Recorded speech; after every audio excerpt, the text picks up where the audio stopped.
Okay, this second part offers the only solution. Just nationalize it. But before we go on that topic, during the break, si Kabansang Sammy Malunes was saying, pansinin niyo yung si Abaya o yung spokesman ng MRT o yung ibang mga pahayagan at TV talk show na dinidiscuss ito. Walang banat sa totoong mga gahaman dito, the real greedy culprits, which is Ayala, ikaw, ikaw Sobre Peñas, ikaw Campos na may-ari din ng Mercury Drugstore Chain and so on. Mga manloloko kayo. Sino pa? Agustines ng Ramcar. Mga bilyonaryo yan, pero mga walang hiyayan. At kaya nilang paikutan lahat ng taong bayan kasi sila din ang may impluensya sa media, sa politiko, sa Malacanang, and so on. Our job here is not to hide behind the bush about this. Ito ang totoo.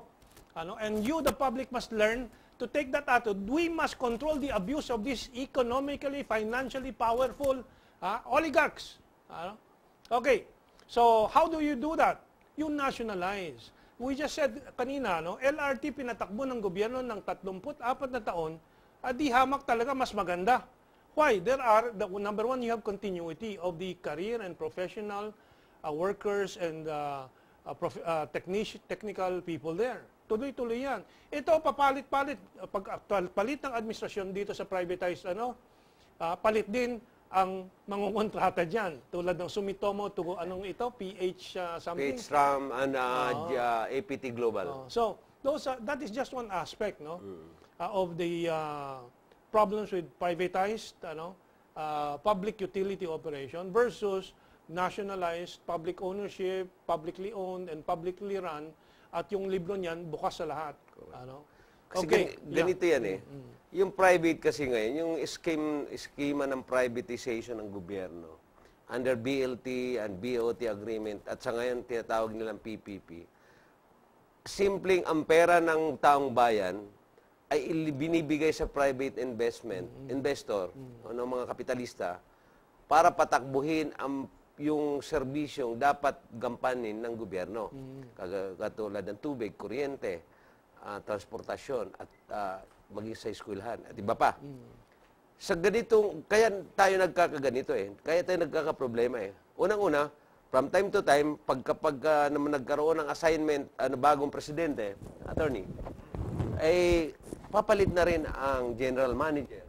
Papalit na yung mga legal technical people, hindi legal management, executive. Sa akin sa aking pinupunto rito is regardless kung ilang presidente ang magpapalit-palit diyan dahil ito ay pangmatagalang solusyon transportasyon nito Dapat yung general manager, yung administrator ay hindi dapat pinapalitan ito para nasusubaybayan niya ang historical background ng system, ng serbisyong ito. Parang doktor. Kapag ako'y pasyente at papalit-palit ako ng doktor, maaaring magpalit ako dahil second opinion lang. Para makaiwas ka sa doktor, maintain your body very well. Okay. Correct. Bono. Alam mo, Minto, sabi mo, just nationalize. There is a simple solution to all these problems. No government in this country, for as long as we install leaders through the electoral process, will nationalize them. Because why? They are extensions of the oligarchy in this country. So, before you can nationalize, you should revolutionize. You have to effect a revolution within the context of the system. Because the only one that can really nationalize is a government that knows what to do. Any government that is chosen through the electoral process does not know what to do in matters like this because they are extension of these creatures. And they only know how to win the election and maintain themselves after the election, which will require the support of the oligarchs. That's why revolutionize first and then nationalize. Because the moment you revolutionize the system, definitely it's a matter, of course, that you will be able to nationalize. Now, is that still part of the legal process, yung revolutionize? Of course, that's part of the... No, it's not extra-legal. That's why I disagree with Father Bernas. I told everybody, Father Bernas probably knows his constitutional law, but he doesn't know his English. You know why? extra-constitutional, meaning it's not a part of the Constitution. That's right. Correct. If it's a part of the Constitution, it is constitutional. And it's a part of the Constitution, the revolutionizing process. It's in Section 1 and Section 3 of Article 2. And what do they state? The state, the Philippines is a democratic and republican state. Sovereignty resides in the people, and all government authority emanates from them. The principle that can change the whole system is the people. Section 3, the exception. The general rule is civilian authorities at all times superior over the military. The exception is the armed forces of the Philippines is the protector of the people and the state. It's people and state. It doesn't say government. When the government malfunctions, it's the duty of the military to protect the people as against an abusive government or a group of abusive people in league with the government. Okay. That's what the Constitution Does the means. the armed forces? Does the armed forces today understand that they're not protecting the people but protecting the interest of these few oligarchs? I am not sure whether they do. As a matter of fact, in our previous interviews and in the books that I've written, it's about time that the military establishment, whoever are the officers there, should study their lessons about what are the duties under the Constitution. Because it would seem that their number one rule is to protect whoever's in Malacanang and the iniquities of the present system. The system should really be changed. Because if we continue with the system, they are protecting not the state and the people. They are in effect protecting these rascals in government and outside of government who are in conspiracy with the people within the government. Okay. Let's get back to Sammy. Anong may dadagdag mo diyan o dun sa ibang mga issues diyan sa MRT? Well, yun nga, may punto naman si Attorney doon na yung mamamayan talaga, yung boses niya, yung tinig niya, yung kanyang inisyatiba ay dapat ma-exercise niya. Dapat hindi natin hinahayaan na lamang na magsalita ang gobyerno na kapag binuka na ng bibig ay totoo, tama na yun. Dapat nagsusuri din ang mamayan. Ngayon, Sa punto ng LRT and MRT system, ako'y naniniwala na ang mga massive breakdowns dito ay yung connivance, yung conspiracy ng apat na pamilyang ito at ng gobyernong ng kasalukuyan. Mula sa nagdaang gobyerno hanggang sa kasalukuyan nagpapatuloy yun. So walang lagi madaang naman natin matuwid. naririnig na ang gobyerno captive ng mga oligarchs, hawak nila, ano? And na ngayon, kailangan nga i-revolutionize ang situation at may legal basis for that. Ang problema, ang military establishment natin is trained to be loyal to their personal careers and to those who appoint them. Ano?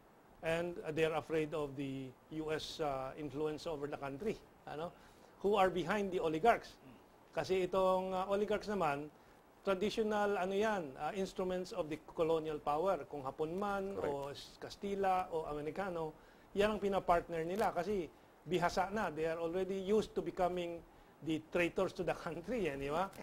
For their benefit, for their own benefit. Kaya walang kaunlaran sa bayan natin. So, that's the situation now. No? And now, merong dalawang politiko daw nagharap doon sa MRT Challenge, pumila ng 3 oras. Parang napakalaking bagay, samantalang tayo halos araw-araw tayo pumipila. pila tayo dyan, no? Pero itong isa, yung puppet, pinarashoot na, no? From the US. Kasi kapangalan niya, yung nag-ampun sa kanya, popular daw. Biglang pumasok si Washington Sisip, yung sarhento sa US Army nung Second World War, at tinatanong, kailan ka tatakbo for higher office? Or Vice President or Presidente? Itong, mas maliit pa sa iyo ata, Bono yun eh, no? Sino yun? Washington Sisip. I know. Ano? Washington Sisip, I know. Ito namang puppet, I don't like to use her name to legitimize her. She is a puppet. Ano? You know whom I'm referring to? I don't know. Puppet! The puppet. Sabi ni Puppet, pumila daw siya, ay, bakit ganito? Ay, kailangan na bilhin ng gobyerno. Ano? Bilhin ng gobyerno para mapatakbo ng maayos. Para maganda, no? Magkano ulit yun? 53 billion. ang ibabayad ng gobyerno. Sa equity, equivalent ng equity rental. Ang sabi naman nung may-ari nung MRTC, for the right price. Baka gusto niya mas mataas pa. Tapos bibilhin natin. Samantalang, ito ipagnanakaw na nga eh. This is an anomalous arrangement. And so we just nationalize it. Prosecute them. From a legal point of view, how can that be done? That can easily be done. No? The complaint will be filed before the office of the ombudsman. The ombudsman should because there is a prima facie case. It's easy to immediately file the case before the Sandigan. And then, trial in the when you Sandigan. say it's easy to prove prima facie, malinaw na kalugihan ng taong bayan. Tama. Doon sa terms ng contract, 15% interest, may rental pang tubo, Equity. may advertising pang tubo, and ano pa. Tapos yung subsidy pa, Yung sovereign guarantee na binayaran, sovereign guarantee. binayaran natin is a private business, pero yung Is that taxpayers' justified money. again, sovereign guarantee? But si Marcos nagsimula ata ng mga sovereign Yeah, guarantee. sovereign guarantees before, that really is a serious error from my point of view. Because many of the contracts which are supported by sovereign guarantees is normally, for instance, the project is worth $1 billion. Actually, the amount that's borrowed is $2 billion. And then $1 billion goes to the project, the other billion goes to you-know-who. There are several people who partition the $2 billion. So basically, the idea of foreign guarantee, sovereign guarantee, is out of the question if you revolutionize the system. But the point here, again, to the advantage of nationalization is, if you nationalize a project and you guarantee it, it's rational and logical. Kasi ang gobyerno nagagaranti. Ako magpapatakbo nito, gagarantiyan ko yan. But Mentong, there is nothing to guarantee when you nationalize based on revolutionizing the whole system. You cannot. Okay. You don't need to guarantee to anybody Before we when run you out do of time, that. Before we run out of time, this second part, to conclude clearly, we want to nationalize. How is this going to happen? Sami, paano mangyayari? Baka isip ng mga to, kakasuhan tayo nitong oligarchs, tapos papalitan mo ba ang tao? Paano ba ayusin yan? Well, kung yun nga, basta i-nationalize mo ang isang strategic na serbisyo katulad ng transport, ng railway system, hindi na po pwede yung nandun pa rin tayo sa dating sistema na kapag pinalitan ang DOTC secretary, papalitan din administrator at mga managers. Pag nagpalit ang presidente, papalitan yung dapat yung mga career na matatapos yung term niya doon sa kanyang retirable age. That's right. Na panawan man siya doon, pwede siyang i-check anong ginawa mo. Ang corruption ng career bureaucracy will be lessened because they have secured Correct. until their retirement. Kung yung may 6 bagong months lang, 6 years lang. may bagong administrasyon papasok, magkamkam na tayo kasi Correct. wala na tayo. But Mentong, there is a very simple formula to handle all Few this. seconds na lang. Attributed to Lee Kuan Yew. The word is exile. Na if the crime is not that much, exile outside the country. If the crime is that much, exile in jail. If the crime is very serious, exile 6 feet under the ground. Okay. Very simple. We have run out of time before we are put 6 feet under the ground. Let's take this break.